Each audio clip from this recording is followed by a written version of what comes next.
here with José Faur, the author of The Naked Crowd, the Jewish Alternative to Cunning Humanity.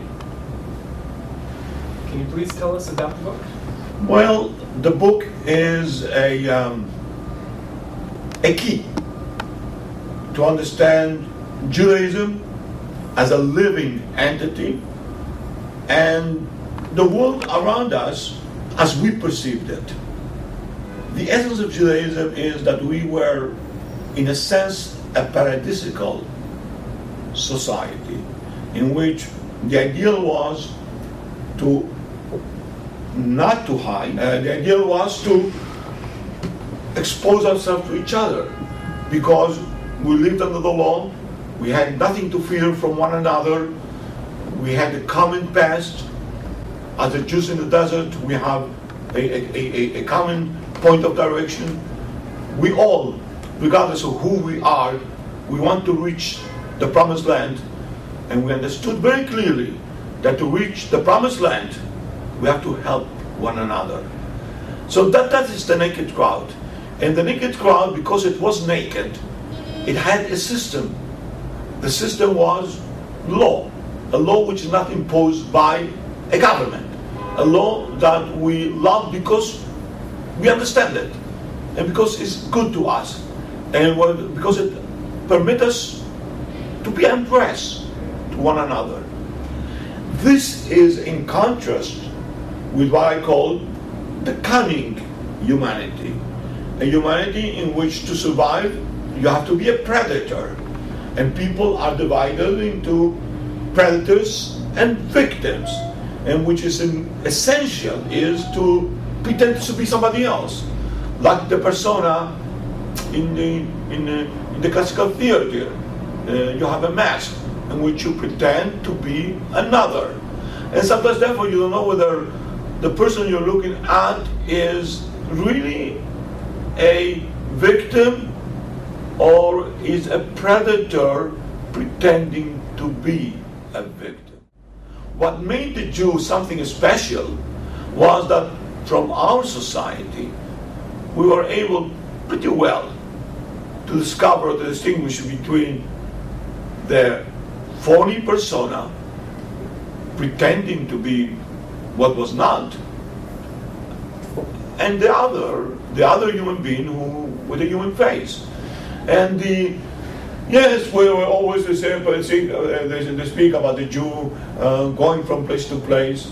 Well, that is not good. Yeah, you know, always they speak about the wandering Jew and how poor the wandering Jew was. Well, you know what?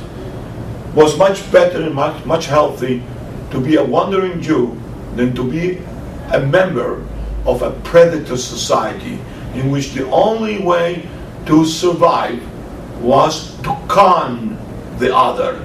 Or if you refuse to belong to the conning group, then you're going to be a sucker, a predator. That is one of the most important aspects of my book.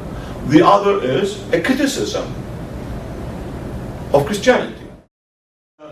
If we are in a society, a Judeo-Christian society, the Jew should be permitted to define the Judeo dimension of the Judeo-Christian society. And one of the things that is very important for the Jew to remember himself and to remind others.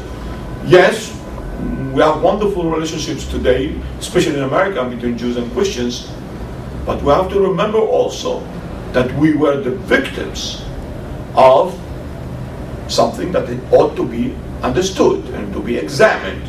And we cannot obliterate the past by lying to each other. The Jew was the victim of vicious, malicious society that aim at destroying not us only physically, but also our value system.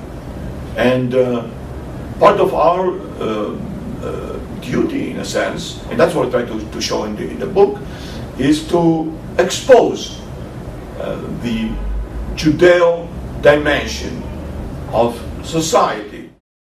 Thank God, we're going to benefit, all of us, because to be Judeo means to be, yes, tolerant, yes, to to help the other.